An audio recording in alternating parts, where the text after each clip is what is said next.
Hello दोस्तों, कैसे हैं आप सभी। मैं संदीप चौधरी आप सभी का फ्यूचर क्लास में स्वागत करता हूं।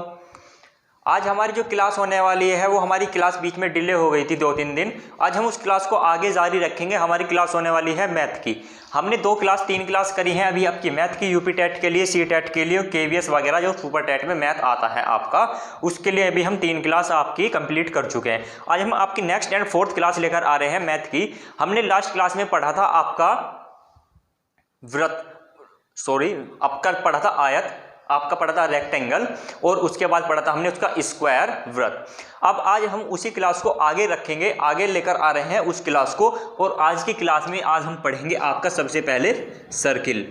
क्या पढ़ेंगे? सर्किल, वृत्त। सर्किल क्या होता है? सर्किल होता है ये होती है उसकी क्या? रेडियस। और ये कंप्लीट क्या होता है? उसका डायामीटर। रेडियस को क्या बोलते हैं? रेडियस को होती है व्यास का आधा। क्या होती है? व्यास का आधा। और व्यास क्या होता है? व्यास होता है डी बराबर क्या होता है? डायमीटर बराबर होता है व्यास। और रेडियस क्या होती है? रेडियस होती है व्यास का हाफ। अगर हमारी जो डायमीटर है वो 10 है, अगर हमारा व्यास किसी भी सर्किल का 10 है तो उसकी रेडियस क्या होगी? रेडियस होगी उसकी 10/2 मीन्स 5 होगी उसकी रेडियस। बिल्कुल सिंपल क्वेश्चन लेकर चलेंगे हम आपके लिए। और पहला क्वेश्चन बिना किसी देरी के हम लेकर आ रहे हैं। और हाँ, आपके लिए एक अच्छी सूचना आपके लिए मैं लेकर आया हूँ आज। एक नेक्स्ट जो हमारा एक नया यूट्यूब चैनल बनाया गया है, go to ahead with Sandy. उसमें जो आपके जो यूट्यूब चैनल बनाया गया है वो आपके लिए बिल्कुल विशेष तौर पर एक इस तरह का चैनल बनाया गया, क्योंकि आगामी जो एग्ज़ाम है या जो एग्ज़ाम चल रहे हैं उनका जो लेवल आप देखेंगे ना वो बिल्कुल डिफरेंट हो चुका है। बिल्कुल डिफरेंट उनका लेवल हो चुका है। अगर आप सामान्य अध्ययन जीएस की तैयारी करते हैं और पेपर देखते हैं, जो पुराना पैटर्न था वो बिल्कुल भी गवर्नमेंट ने फॉलो करना बंद कर दिया है। बिल्कुल हमारे जितने भी एग्जाम होते हैं सबका बिल्कुल पैटर्न चेंज हो गया है। पहले डायरेक्ट क्वेश्चन उठकर आ जाते थे कि ये आपके इतिहास से आ गए, मॉडर्न हिस्ट्री से आ गए, या कॉन्स्टिट्यूशन, बिल्कुल सारी ही चीज़ें इस टाइम बिल्कुल एग्जाम के पैटर्न में बिल्कुल चेंज हो चुकी है। अगर आप पुराने पैटर्न पर ही पढ़ाई कर रहे हैं तो बहुत ही मुश्किल हो जाएगा जीएस को क्लियर करने के लिए। मैंने बहुत सारे एग्जाम्स देखे हैं, बहुत सारे पेपर्स देखे हैं, फेस भी किए हैं, और मैं देख रहा हूं मैंने जो उनका एक बोलते हैं कि उनका जो मैंने अध्ययन किया है या मैंने उन्हें गहराई से जांचा है तो बिल्कुल जीएस जो है, सामान्य अध्ययन जो है, उसका लेवल बिल्कुल डिफरेंट हो चुका है। आपकी रीजनिंग का भी लेवल बदल दिया गया है, आपकी हिंदी का भी लेवल बदल दिया गया है। सभी चीज़ों का लेवल बिल्कुल डिफरेंट कर दिया गया है। पुराने पैटर्न पर अगर आप स्टडी कर रहे हैं तो बहुत ही मुश्किल होने वाला है। तो उसी के आधार पर एक आपका नया चैनल बनाया जा रहा है। वो चैनल सिर्फ होगा आपका क्या? उस चैनल के अंदर आपकी जितनी भी डेली एक्टिविटीज़ हो रही हैं आपकी कंट्रीज़ में, आपकी अदर कंट्री, आपकी जितनी भी ऑल ओवर वर्ल्ड जितनी भी एक्टिविटीज डेली होती है, मींस फोकस होगा हमारा करंट अफेयर्स पर। जितने भी क्वेश्चन आ रहे हैं करंट अफेयर से ही उठकर आ रहे हैं, और वो हमारा एक मोटिवेशनल जो मोटिवेशन के तौर पे भी हमारा वो जो चैनल होगा वो कार्य करेगा। आपको मोटिवेशन भी उससे बहुत ज़्यादा मिलेगा, और आपके लिए एक बहुत ही उम्दा और जो आगामी एग्ज़ाम है उसको मद्देनजर रखते हुए डेली उस पर चर्चा होगी। उस पर एक तरीके से वो आपका न्यूज़ चैनल मान लीजिए, समाचार चैनल मान लीजिए, एक तरीके से इस तरीके से वो काम करेगा। और डेली जितनी भी एक्टिविटीज़ आपकी कंट्री में हो रही हैं, जितनी भी चीज़ें हो रही हैं जो हमारी इंटरनेशनल पर या नेशनल लेवल पर हो रही है, कोई गेम हो रहा है, कोई भी सिचुएशन अगर क्रिएट हो रही है, कोई भी एक्टिविटी, चुनाव हो रहे हैं, कोई राज्यपाल बन रहा है, कोई मुख्यमंत्री बन रहा है, किसी का देहांत हो रहा है, किसी की नियुक्ति हो रही है, या कोई भी धरना चल रहा है, जैसे अभी किसान आंदोलन चल रहा है आपका, या आपके ऑल ओवर वर्ल्ड में कौन प्रधानमंत्री बना है, किस देश का, किसका राष्ट्रपति बना है, कहाँ पर क्या आपदा आई है, किसने क्या बनाया है, और जितनी भी चीज़ें आपकी होंगी, साइंस से रिलेटेड हो, टेक्नोलॉजी से रिलेटेड हो, आईटी इंफॉर्मेशन टेक्नोलॉजी से रिलेटेड हो, जितनी भी चीज़ें आपकी होंगी सब उसमें प्रोवाइड कराई जाएंगी। और डेली ही वो एक तरीके से आपका न्यूज़ रिपोर्टर और न्यूज़ चैनल की तरह वो आपका चैनल काम करने वाला है। चैनल का नाम है go to ahead with Sandy. Go to ahead with Sandy आपका एक चैनल है यूट्यूब पर, वो अभी आपको उसका लिंक प्रोवाइड कर दिया जाएगा। चलिए, अभी इतनी ही सूचना थी आपके लिए। अभी इसी क्लास को हम जारी रखते हैं और पहला क्वेश्चन आपके लिए लेकर आ रहे हैं। ध्यान आपको फोकस रखना है अपनी क्लास पर फोकस बनाकर रखना है। और पहला क्वेश्चन जो है आज का आपका क्वेश्चन है एक वृत्त का क्षेत्रफल 314 वर्ग सेंटीमीटर है। क्वेश्चन नंबर फर्स्ट, एक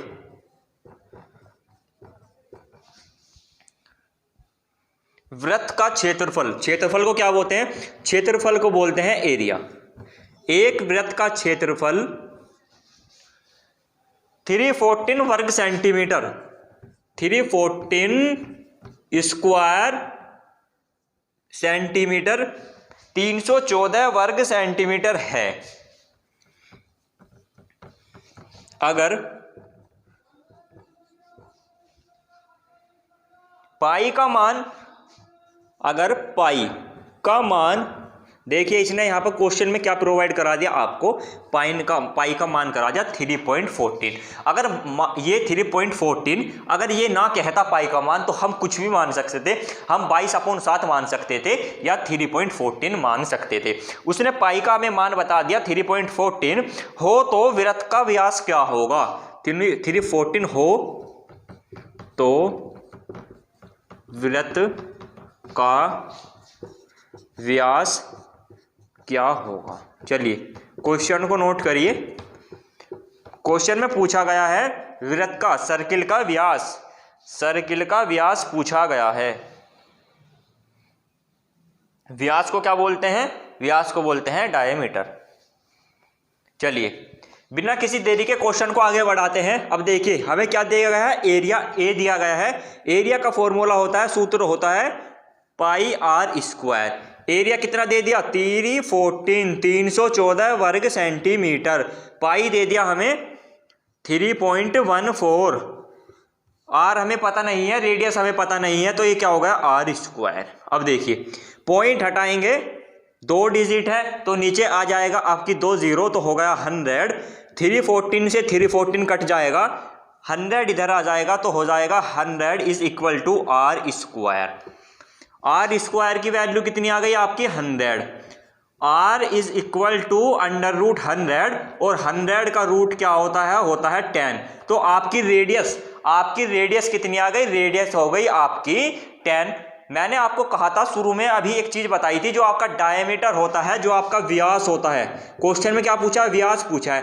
व्यास बताया था मैंने क्या? d/2। अगर हम व्यास बताया था d और मैंने उसका जो रेडियस बताई थी वो क्या बताई थी? रेडियस बताई थी मैंने व्यास की आधी। मीन्स अगर हमारा व्यास 20 है, 20 की आधी रेडियस कितनी होगी? 10। 20 का आधा रेडियस कितना होगा? 10। तो क्या होगा? अब देखिए व्यास कैसे निकालेंगे? Radius into 2, radius into 2।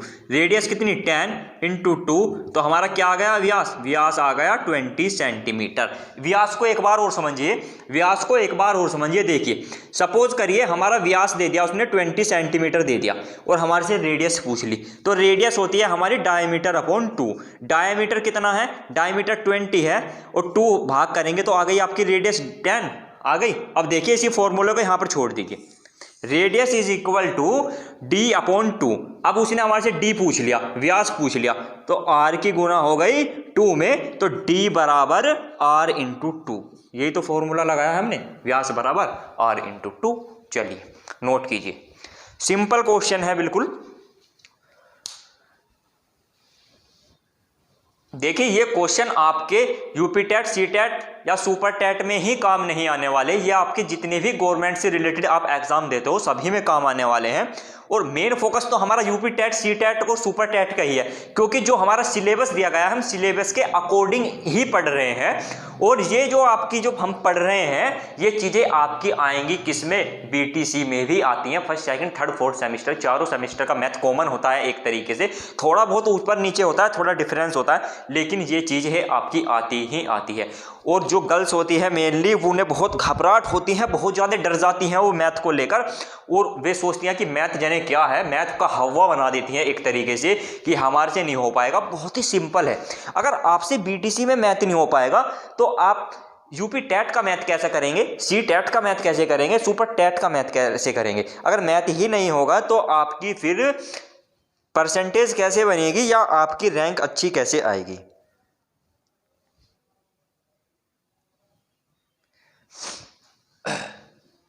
देखिए जो पहले समय था ना वो बिल्कुल डिफरेंट हो चुका है हर एक चीज़ में। अभी मैं देखो आपको एक चीज़ बताता हूँ।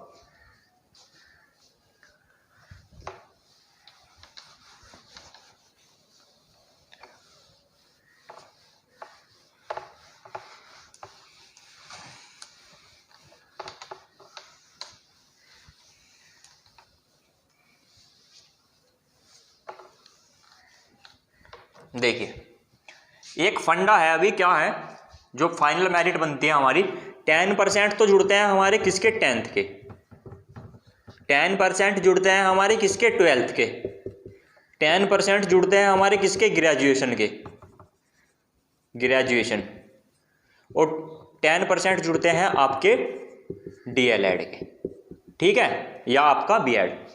कितना होगा टोटल, 40%, बचा आपका 60%। 60% जुड़ते हैं आपके सुपर टेट के, कितने जुड़ते हैं, तो टोटल कितना होगा। अब देखिए फाइनल मेरिट जब आपकी चयन होते हैं, आपका चयनित होते हैं आपका सिलेक्शन होता है तो इस ब्याज पर बनती है।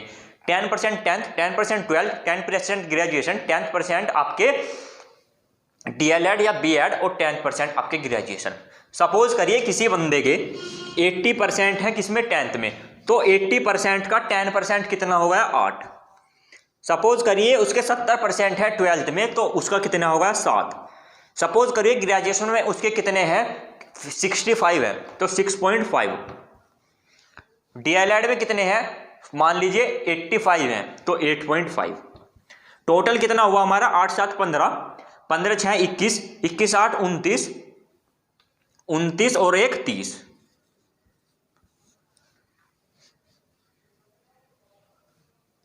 ठीक है, तो 30 नंबर बने हमारे किस में से, 40 में से। 40% में से हमारे 30 नंबर तो इधर से उठकर आ गए। ठीक है, अब बात आती है हमारी सुपर टेट। अगर कोई बंदा 100 नंबर लेकर आ रहा है सुपर टेट में, तो इनका एक अलग फंडा होता है कि 4.4 से समथिंग इनकी गुणांक होती है, जिसका 64 निकालते हैं। अगर किसी के 100 नंबर हैं तो उसके 60% का इनका कुछ अलग फंडा है, ये 44 नंबर लेकर आते हैं।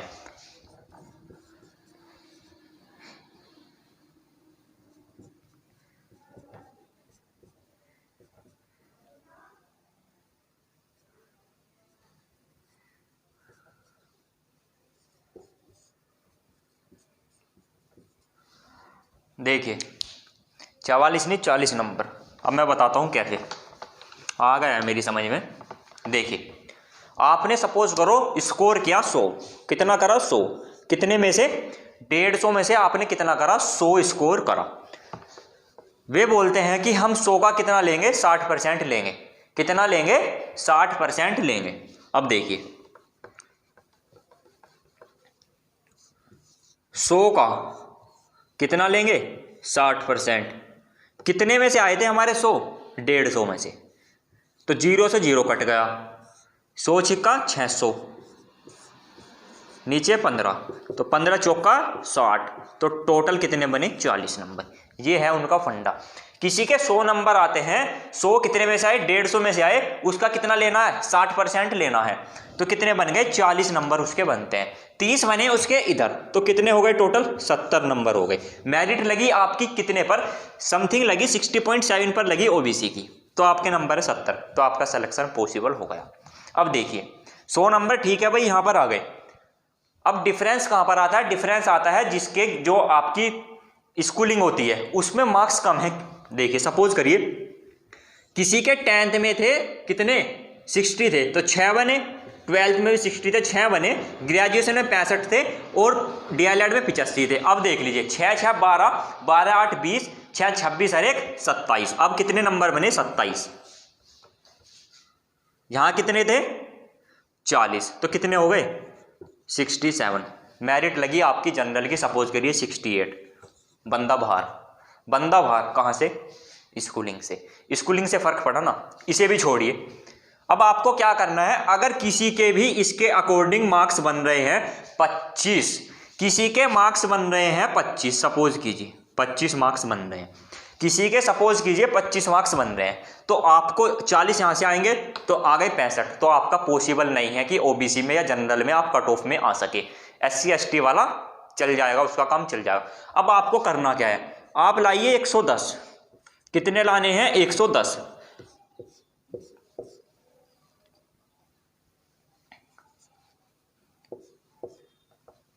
तो 110 छिक्का हो गए आपके 660 बटे 15, 15 चौका 60 और 15 चौका 60 कितने हो गए 44, 44 और 25 कितने हो गए 44 और 25 हो गए 69। तो यहाँ पर आपकी कट ऑफ बन जाती है। अगर आपके स्कूलिंग में 10th 12th ग्रेजुएशन और डीएलएड या बीएड में परसेंटेज 25 से कम बन रही है तो आपको स्कोर करना पड़ेगा सुपर टैट में 110। कितना पढ़ना पड़ेगा 110। और 110 कोई छोटे कोई अमाउंट नहीं है कि ऐसे ही आ जाती है। बेशक आपकी नेगेटिव मार्किंग ना हो, बेशक आपकी नेगेटिव मार्किंग ना हो, बट भाई 150 क्वेश्चन आते हैं, 150 ही मिनट मिलती है। सपोज करिए 5 सब्जेक्ट है, 30 नंबर का एक सब्जेक्ट है, 30 का एक सब्जेक्ट है, ठीक है। तो 5 सब्जेक्ट है तो आपके कितने हो गए 150, कितने हो गए 150। कोई भी सब्जेक्ट ऐसा होता है जिसमें 15 क्वेश्चन नॉर्मली सभी कर लेते हैं, सभी कर लेते हैं, 20 तक कर लेते हैं, लेकिन जो 20 के ऊपर का होता है वो मॉडरेट से हाई हो जाता है। तो नॉर्मली एक बंदा 20 लेकर चल रहा है एक में, नेगेटिव मार्किंग नहीं है, तो कितने हो गए 100 पर पहुंच गया।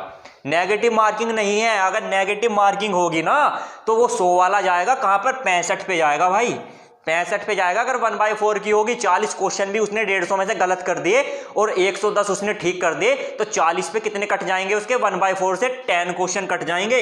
110 ठीक करे थे, 10 उसके कट गए, कितना बचा 100, और उसे चाहिए कितने थे 110। नेगेटिव मार्किंग का यहाँ पे ये होता है, आपके 110 थे, 110 पे ही आप चयनित हो रहे थे, सेलेक्ट हो रहे थे, लेकिन नेगेटिव मार्किंग थी 1/4 की, 40 आपने गलत कर दिए, 40 का 1/4, 10 क्वेश्चन आपके कट गए, 110 में से रह गए 100, आप सिलेक्शन से बाहर।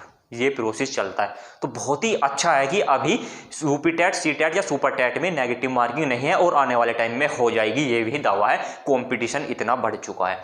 अब देखिए आपको करना क्या है।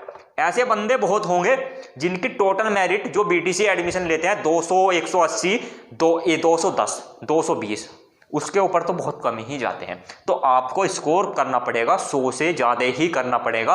ओबीसी और जनरल वालों के लिए 110 मिनिमम होगा और 150 में से 110 लाना बहुत बड़ी बात है अपने आप में। तो अभी आप चीज़ों को हल्के में ले रहे हैं, कोई बात नहीं, मैंने आपको आज ये चीज़ें बता दी हैं, मैंने आपको बता दी हैं चीज़ें, आप ले रहे हो हल्के में, वो आपको पता चल जाएगा जब आप एग्जाम में बैठोगे कि चीज़ें भैया ने सही बताई थी या गलत बताई थी, ठीक है ना। चलिए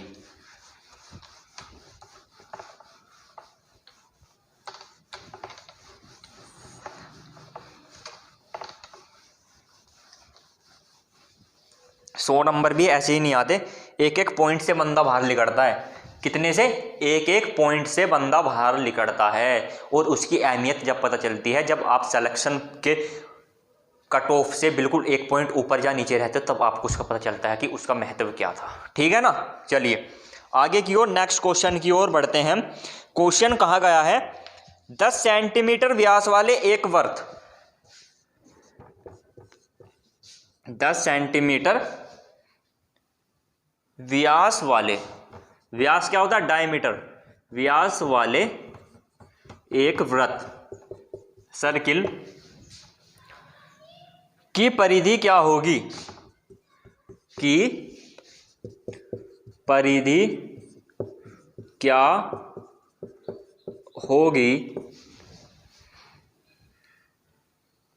जबकि पाई बराबर है 3.14, जबकि पाई बराबर है 3.14। चलिए क्वेश्चन में क्या पूछा गया है? क्वेश्चन में पूछा गया परिधि, परिधि का फॉर्मूला क्या है सर्किल की? 2πr। क्वेश्चन में दिया क्या हुआ है? दिया हुआ है क्वेश्चन में क्या? डायामीटर। व्यास क्वेश्चन में दिया हुआ है कितना?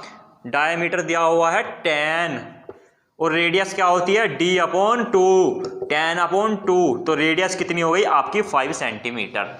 परिधि क्या होती है? 2πr। 2 पाई कितना दे दिया? 3.14, आर कितना दे दिया? 5, 5 दूनी 10, 10 गुना 3.14।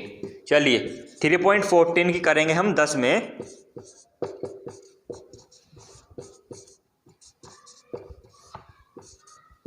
31.4 सेंटीमीटर। चलिए नोट कीजिए, जो उसकी परिधि होगी वो होगी 31.4 सेमी। कितनी होगी उसकी परिधि?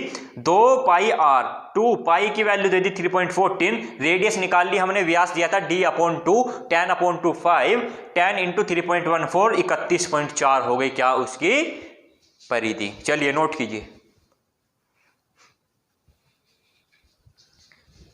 बेटा जी, चीज़ों को हल्के में मत लेकर चलो, जब एग्ज़ाम आएगा ना तब पता चलेगा कि कैसी होता है एग्ज़ाम।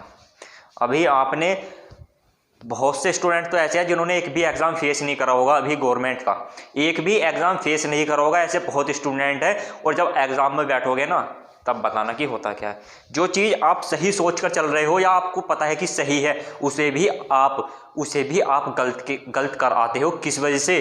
क्योंकि वहाँ पे इतना इंसान कंफ्यूज हो जाता है और इतना वहाँ पर चीज़ें समझ में नहीं आती कि चल क्या रहा है। अपनी तरफ से सही चीज़ें ठीक लगती हैं लेकिन वे क्या हो जाती हैं, गलत हो जाती हैं। तो अभी मौका है, टाइम है आपके पास। और देखिए अभी हमारा क्या नाम है, जो एग्ज़ाम आएगा, जो हमारा रिजल्ट आने वाला है सेकंड सेमेस्टर का, वो अभी आ जाएगा 10 जनवरी से पहले। उसके बाद आपके फॉर्म आएंगे यूपी टेट के लिए, आप वैलिड हो जाएंगे, सेकंड ईयर में प्रवेश कर चुके हो तो आपका फरवरी या मार्च में आपका हो जाएगा यूपी टेट, आप उसे क्लियर कर लोगे। वैकेंसी आती है हमारे समय पर अक्टूबर नवंबर में तो ठीक है, नहीं आती है तो अगले साल आएगी। अगर आप इस बार नहीं कर पाते यूपी टेट तो अगले साल का कोई भरोसा नहीं है, फरवरी में हो, मार्च में हो सकता है अगस्त में हो, और इतने वैकेंसी आ जाए, फिर क्या करोगे? हो सकता है फरवरी मार्च में ये हमारा यूपी टेट कराए, उसमें किसी कारणवश क्लियर ना हो पाए और वैकेंसी को डिले करके ये अक्टूबर में निकाल दें कि 2019 वाले भी अप्लाई कर सकते हैं, और टेट उधर हुए हो ना, तो फिर क्या होगा? फिर पछताओगे। तो इसलिए समय है और आपके सामने इतनी अच्छी अपॉर्चुनिटी मिल रही है आपको। फ्यूचर क्लासेस आपको निःशुल्क, फ्री ऑफ कोर्स सारी चीज़ें करा रही हैं, लेकिन आप उसका भी फ़ायदा नहीं उठा पा रहे हो, तो धिक्कार है आपको अपनी लाइफ पर। अरे फ्री की चीज़ों को तो कम से कम ग्रैब कीजिए। पैसे में तो काफ़ी चीज़ें, इंसान क्या होता था पहले इंसान 20-30 किलोमीटर कोचिंग सेंटर्स में जाता था 20-30 हज़ार रुपये खर्च करके, और जी इधर से आपका क्या हो जाता था, आने जाने का भी शुल्क होता था, आपका हॉस्टल में रहते थे वहाँ भी शुल्क होता था। इतनी चीज़ें हैं, आप 15-20 हज़ार का मोबाइल फ़ोन ले रहे हैं, स्मार्टफोन ले रहे हैं, उस चीज़ का भी आप फ़ायदा नहीं उठा रहे हैं। तो धिक्कार है आपकी लाइफ पर कि यार ये चीज़ें फ्री में मिल रही हैं, वहाँ 50 हज़ार रुपये इन्वेस्ट करते थे, 1 लाख रुपये इन्वेस्ट करते थे, और ये चीज़ें आपको फ्री मिल रही है तो उपयोग कीजिए ना उसका, क्योंकि ये एक कहावत है, सच्ची कहावत है कि फ्री के चीज़ की कीमत नहीं होती, और आप उसी चीज़ को कर रहे हो कि फ्री के चीज़ की कीमत नहीं होती, और इस कीमत का आपको पता चलेगा बाद में। कब पता चलेगा? बाद में। चलिए आगे की ओर बढ़ते हैं, नेक्स्ट क्वेश्चन की ओर बढ़ते हैं। बहुत ही अच्छा क्वेश्चन है, 2 सकेंद्रीय, क्वेश्चन नंबर 3, 2 सकेंद्रीय वृत्तों के बीच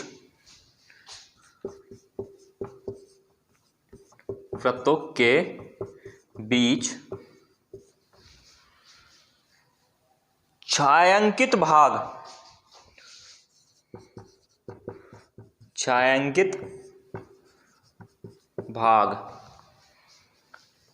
का क्षेत्रफल ज्ञात कीजिए। भाग का एरिया, क्षेत्रफल ज्ञात कीजिए, जिनकी त्रिज्याएं क्रम से है, जिनकी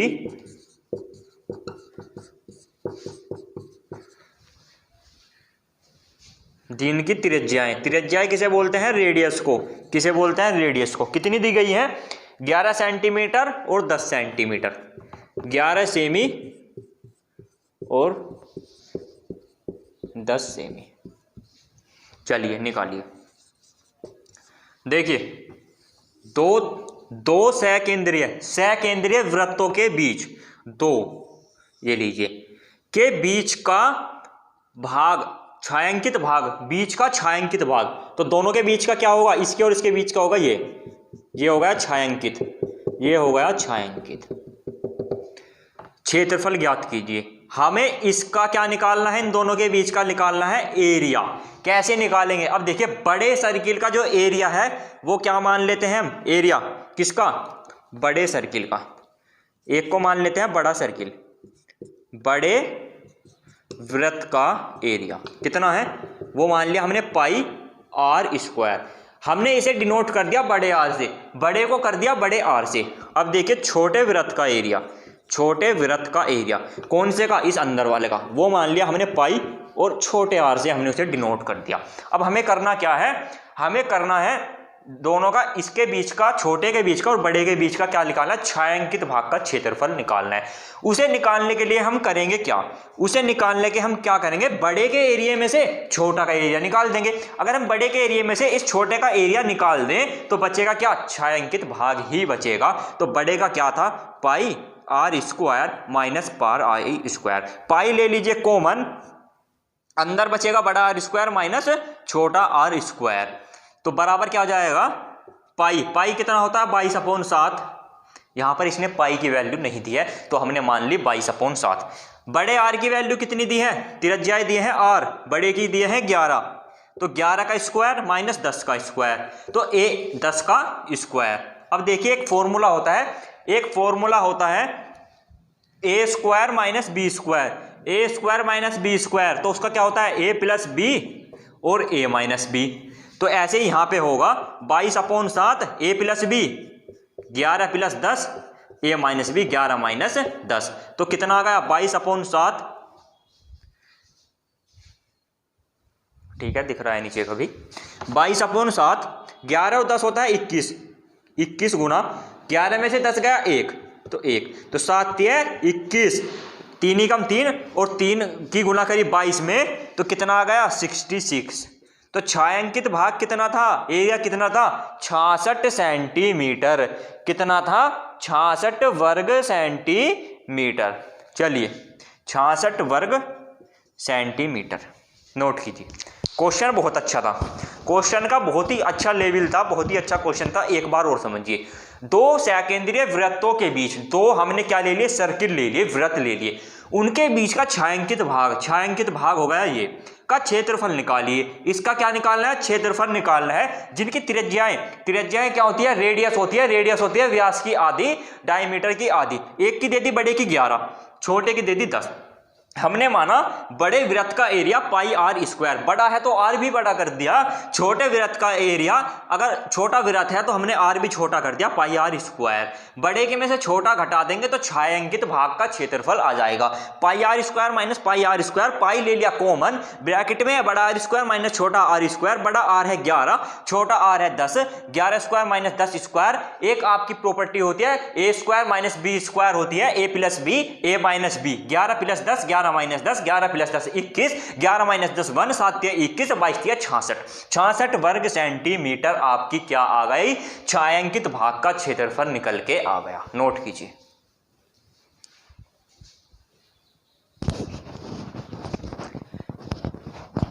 बहुत ही अच्छा क्वेश्चन था, उम्दा क्वेश्चन था, क्वेश्चन आने की संभावनाएं बहुत ही ज्यादा हैं, इसकी क्वेश्चन आ सकता है ये।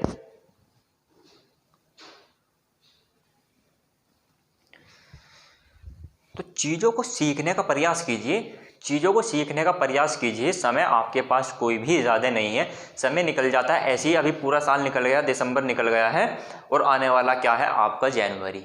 देखिए कभी भी किसी भी चीज़ को छोटा समझकर मत मानिए, किसी भी चीज़ को छोटी मत मानिए। एक पेन होता है, एक पेन क्या होता है, एक पेन, एक पेन होता है, इसकी कीमत कितनी है, सिर्फ 5 रुपये, मात्र 5 रुपये इसकी कीमत है। लेकिन इसकी ताकत कितनी है, इस पेन की ताकत इतनी है, अगर एक साइन कर दिया, अगर एक साइन कर दिया तो उसे कोई बदलने वाला नहीं है। अगर जज ने एक साइन कर दिया कि इसे क्या होगी, फांसी होगी या उम्र कैद होगी, तो उसे कोई रोकने वाला नहीं है। इस 5 रुपये की कीमत क्या है, इतनी है। अगर किसी ने साइन कर दिया इस 5 रुपये के पेन से कि एक चेक पर कि ये इसकी कीमत क्या है, 1 करोड़ का चेक काट रहा हूं, 5 का काट रहा हूं, 10 का काट रहा हूं, कि इस 5 रुपये के पेन से कितनी कीमत हो गई, 1 करोड़ 10 करोड़ 5 करोड़। तो इस पेन की कीमत कितनी है। किसी को भी छोटा समझकर मत मानिए, कभी भी छोटा समझकर मत चलिए किसी भी चीज को।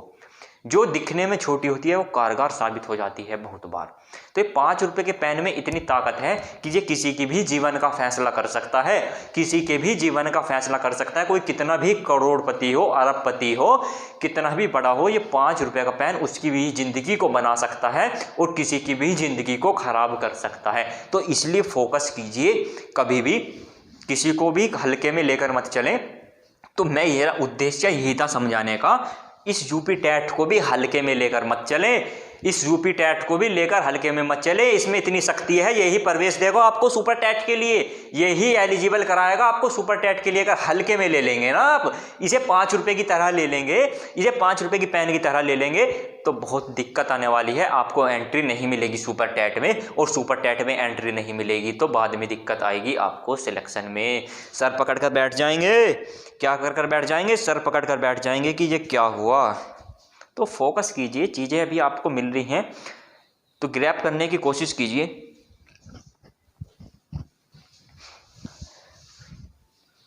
नेक्स्ट क्वेश्चन की ओर बढ़ते हैं।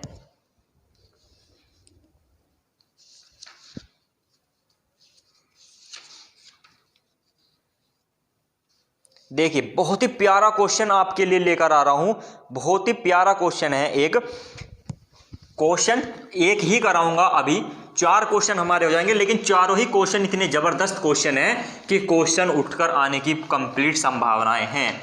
क्या है? कंप्लीट संभावनाएं हैं। और किसी के भी बहकावे में मत आए कि ये इंपॉर्टेंट है, ये इंपॉर्टेंट है। इंपॉर्टेंट कुछ भी नहीं है, इंपॉर्टेंट है हमारा सिलेबस। जो आपको कहता हूं ना कि ये इंपॉर्टेंट है, ये आ जाएगा, ये आ जाएगा, ये आ जाएगा, डेली आपको 5-6 क्वेश्चन इंपॉर्टेंट बता रहा हो और 3 महीने की आपकी क्लास लेता हो, तो 3 महीने में 90 दिन होते हैं, 3 महीने में होते हैं 90 दिन। 5 क्वेश्चन रोज इंपॉर्टेंट बता रहा हो कि ये भी आएगा, ये भी आएगा, ये भी आएगा, तो 90 गुना 5 बताइए कितना होता है? 945। अरे भाई किसी भी एग्जाम में 150 क्वेश्चन आते हैं और पर्टिकुलर सब्जेक्ट के आते हैं 30। तूने तो यार हमें 450 बता दिए कि 450 आएंगे, 5 कह रहा है रोज कि ये भी आ रहा है, ये भी आ रहा है। भाई 450 में से आने हैं 30, 420 कहाँ जाएंगे? उन इंपॉर्टेंट का क्या हुआ तुम्हारे? भाई कुछ भी इंपॉर्टेंट नहीं है, कुछ भी इंपॉर्टेंट नहीं है, इंपॉर्टेंट है आपका सिलेबस। कुछ भी इंपॉर्टेंट नहीं है, इंपॉर्टेंट है आपका सिलेबस। इंपॉर्टेंट के चक्कर में ना रहें, अपना भी भूल जाएंगे इंपॉर्टेंट के चक्कर में अगर पड़ जाओगे, ठीक है ना। संदीप चौधरी के साथ कुछ करोगे खास, संदीप चौधरी के साथ कुछ करोगे खास, इसलिए बता रहा हूं कि जुड़ जाइए, ज़्यादा से ज़्यादा जुड़ जाइए। आपको एक मौका मिल रहा है और इस मौके को भुना लीजिए। क्वेश्चन नंबर 4, यदि किसी वृत्त की त्रिज्या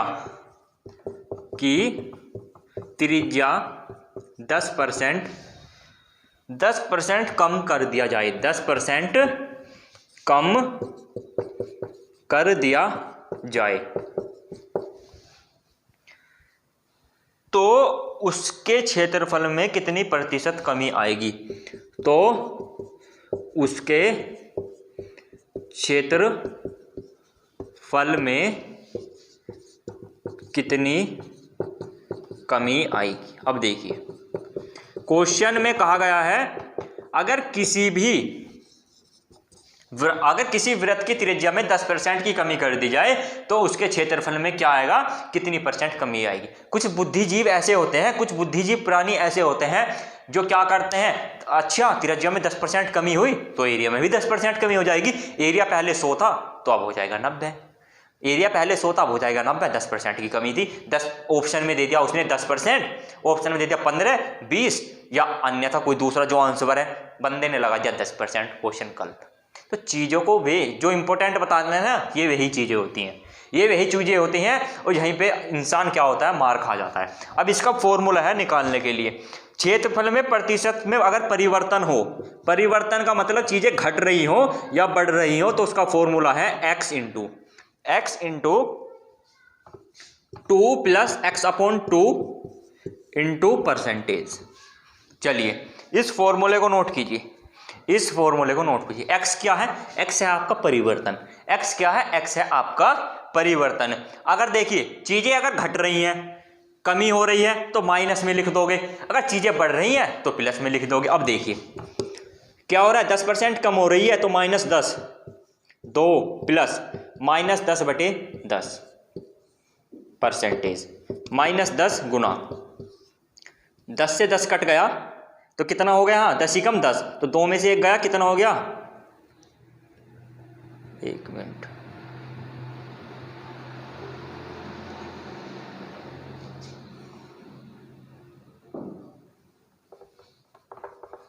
गलत हो गया यहाँ पे,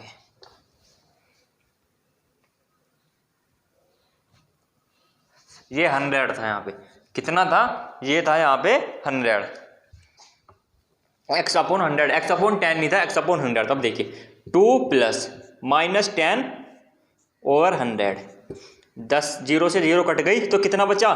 -1/10, कितना बचा? -1/10। अब देखिए एलसीएम ले लीजिए, एलसीएम आएगा 10, इसके नीचे क्या था? 1, तो 10 ही कम 10, 10 दूनी 20, 10 ही कम 10 -1 इंटू परसेंटेज, तो ये हो गया आपका -10 इंटू 10 में से 1 गया, कितना बचा? 19, 19/10 परसेंटेज, 10 से 10 कट गया तो कितना आ गया आपका? ये बाहर था माइनस, तो माइनस के 1 हो गया, माइनस की गुना 19 में करेंगे तो कितना आ जाएगा? -19% की कमी। देखिए अगर किसी भी वृत्त की त्रिज्या में 10% की कमी की जा रही है तो उसके क्षेत्रफल में क्या प्रभाव पड़ेगा, कितनी कमी आएगी? तो उसमें कमी आएगी -19% कमी। अब इसे रट लीजिए, यहाँ पर इसको कह रहा हूं कि इसको रट लीजिए। क्वेश्चन जब भी आता है इसी तरीके से आता है, 10 ही पूछेगा ज्यादातर, मेनली 10 ही पूछता है। अगर कमी पूछे कि उसके 10% उसकी त्रिज्या में कमी हो रही है तो उसके क्षेत्रफल में कितनी कमी आएगी, तो डायरेक्ट आंसर लगा देना -19% कमी, -19% कमी। इसे नोट कीजिए। अभी इसी चीज को मैं क्या करूंगा? अधिक परिवर्तन को बदल दूंगा, माइनस को कर दूंगा प्लस में, माइनस में कर दूंगा प्लस में। नोट कीजिए। क्लास काफी लंबी हो चुकी है, क्लास क्या हो चुकी है? काफी लंबी हो चुकी है, इसलिए जल्दी ही करते हैं प्रयास। अब देखिए, अब मैं क्या कह रहा हूं कि किसी वृत्त की त्रिज्या 10% बढ़ जाती है, कमी की जगह क्या कर देते हैं? बढ़ जाती है। बढ़ने का मतलब प्लस, ये लीजिए माइनस हटाया, यहां कितना आ गया? प्लस का 1, तो कितनी हो गई? अब हो गई यहां 10 और 20 और 1 21, 10 से 10 कट गया तो क्या हो गया? 21% ज्यादा। अब देखिए, अगर किसी वृत्त की त्रिज्या में 10% कमी होती है तो उसके क्षेत्रफल में हो जाती है 19% कमी। कितनी हो जाती है? 19% कमी, 19% कमी। देखिए माइनस अगर 10% हो रहा है, कमी हो रही है, तो हो जाएगा -19%। अगर 10% परिवर्तन बढ़ रहा है तो हो जाएगा 21% परिवर्तन। अब देखिए 10% अगर त्रिज्या घट रही है तो क्षेत्रफल घटेगा 19%, अगर 10% त्रिज्या बढ़ रही है तो क्षेत्रफल बढ़ेगा 21%। आपके सामने हैं दोनों क्वेश्चन, एक ही क्वेश्चन में दोनों करा दिए हैं मैंने। क्वेश्चन उठकर आएगा तो यहां से आएगा, बहुत ही अच्छा उम्दा क्वेश्चन है, आने के योग्य है। चलिए नोट कीजिए, बाकी पढ़ेंगे हम आपकी नेक्स्ट क्लास में। और अभी आपको मैं एक सूचना दी थी कि एक नया चैनल आ रहा है, go to ahead with Sandy, जो आपका क्या होगा? एक न्यूज़ की तरह काम करने वाला है चैनल। और आपकी जितनी भी करंट अफेयर्स हैं, डेली रिलेटेड चीज़ें हैं जो आपकी हो रही हैं, वे उसमें सभी आपकी कराई जाएंगी। एक मोटिवेशनल होगा, एक मोटिवेशनल स्पीकर की तरह मैं उसमें काम करूंगा। और उम्मीद करता हूं कि आप चैनल को ज़्यादा से ज़्यादा सब्सक्राइब करेंगे और डेली उस चैनल को भी देखेंगे। चलिए आज के लिए इतना ही काफ़ी, मिलते हैं आपकी नेक्स्ट क्लास में।